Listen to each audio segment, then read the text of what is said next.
Halo guys, kemarin kita udah bikin validasi untuk si update ya. Nah, sekarang kita pengen coba bikin custom middleware untuk si errornya gitu ya. Kita bikin error handler di sini. Nah, sebelumnya kita bikin dulu folder baru nih ya. Di sini kita bikin McDir middleware. Terus setelah dibikin nih middleware, kita bikin file baru namanya error handler misalkan ya. Error handler JS. Nah, di dalam si error handler ini kita bakal bikin yang namanya custom middleware yang nanti akan dipanggil gitu. Jadi flow-nya itu nanti dia request dari klien akan masuk ke endpoint kita, ngehit, kemudian dia akan nge-trigger dulu si middleware-nya. Dari middleware baru nanti akan nge-trigger si handler atau si controllernya di sini. Nah, cara untuk bikin custom middleware untuk error handler kita caranya gini ya. Bikin function, kemudian namanya apa? Gue samain aja error handler. Terus di sini dia punya 4 parameter. Parameter yang pertama itu si errornya, yang kedua request, yang ketiga response, dan yang keempat ini next. Ini ya. Nah, di sini kita bikin dulu modul export error handler ya, biar nggak lupa. Oke, di dalamnya kita kan kemarin nyoba validasi ya. Validasi itu kayak misalkan title, ada deskripsi, terus dua-duanya tuh nggak boleh kosong. Misalkan. Nah, kita bakal ngebikin outputnya itu berupa array errornya tuh ya. Jadi kita bikin di sini variabel baru dulu.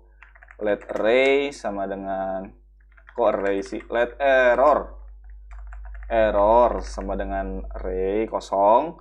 Terus kita di sini coba bikin status code-nya 500 ya. 500 kan internal server error gitu ya. Kita di sini bikin dulu console untuk manggil kok gitu sih.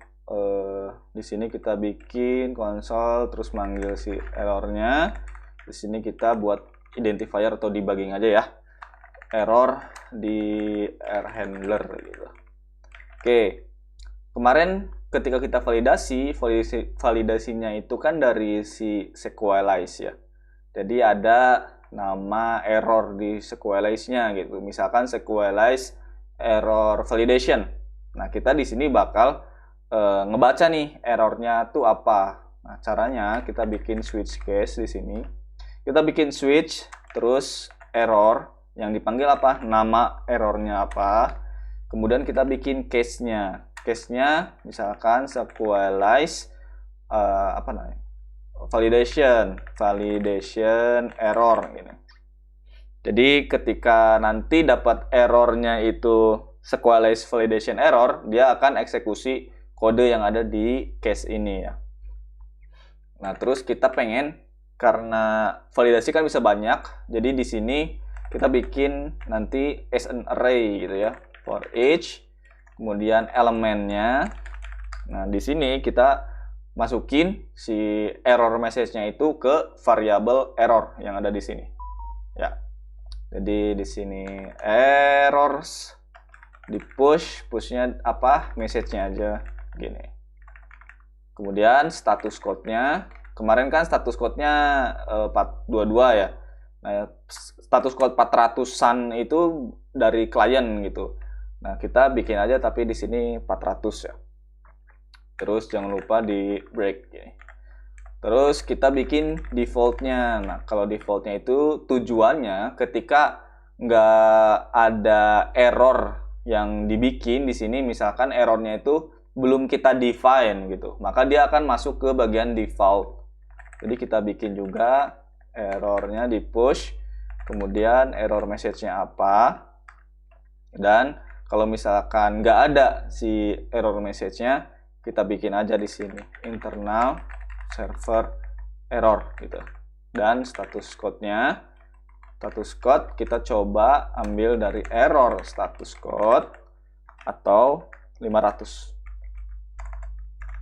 gini.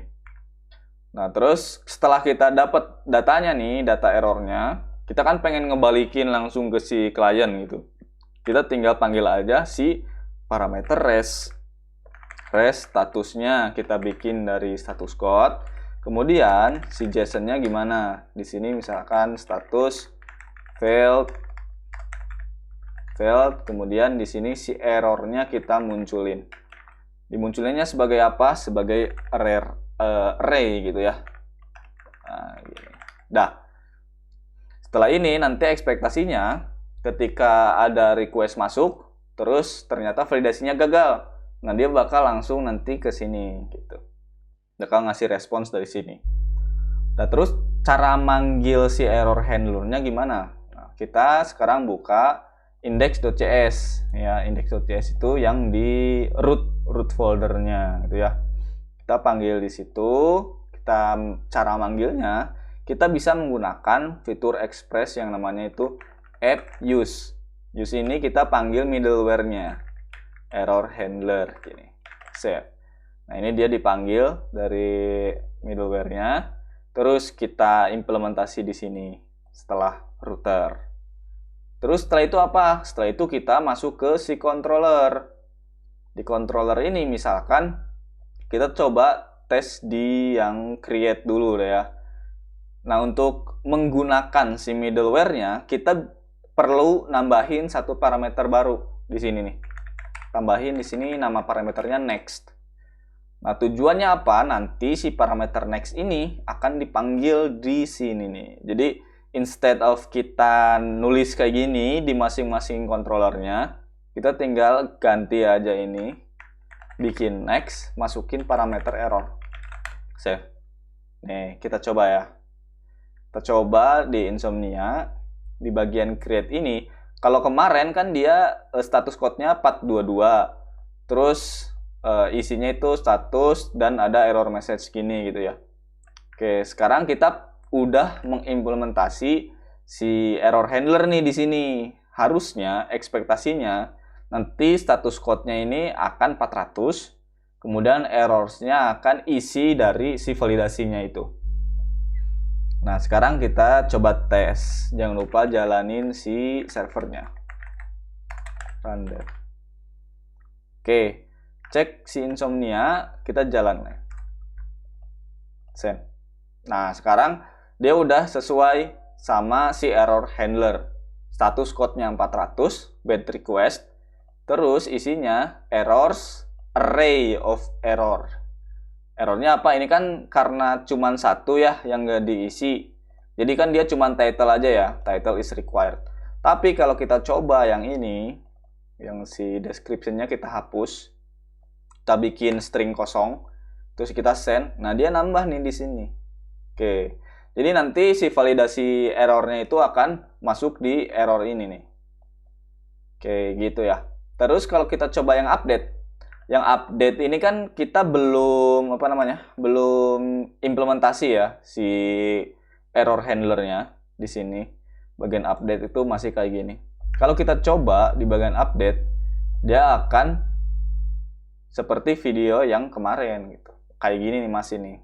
Contoh tuh kayak gitu ya. Masih 422. Tapi karena kita udah membuat error handler, kita tinggal panggil aja nih di sini. Jangan lupa tambahin si parameter next. Terus di sini kita hapus. Terus ganti ke Kita hapus, ganti ke next, bawa parameter error. Save. Kita coba cek Insomnia. Nah, udah beres. Jadi dengan kita menggunakan custom middleware, terus si custom middleware itu diimplementasi, bakal lebih mudah gitu. Karena tinggal gini-gini aja nih, next, error gitu ya. Terus kita coba implementasi di semuanya ya. Di find all misalkan, di sini next. Terus errornya kita tinggal next error gitu. Terus di sini get book by ID. Terus di sini kita bikin mana tadi get book by ID. Tambahin di sini next. Terus di catch-nya kita next error. Satu lagi apa? Destroy. Nah, di bagian destroy juga sama. bagian destroy, next. Terus di sini juga next, error, save. Oke. Nah, ini udah beres nih ya. Kalau kita coba jalanin, di sini masih error, kita tes. Kayak gini error, terus update, kita tes, error juga. Tapi kalau kita coba jalanin benar, misalkan di sini Kamal, terus bahasa unta misalkan, berlogo unta, tasen, dia aman gitu ya. Kalau misalkan kita mau update tapi kosong, dia kena error gitu. Mantap. Oke, segitu dulu video kali ini.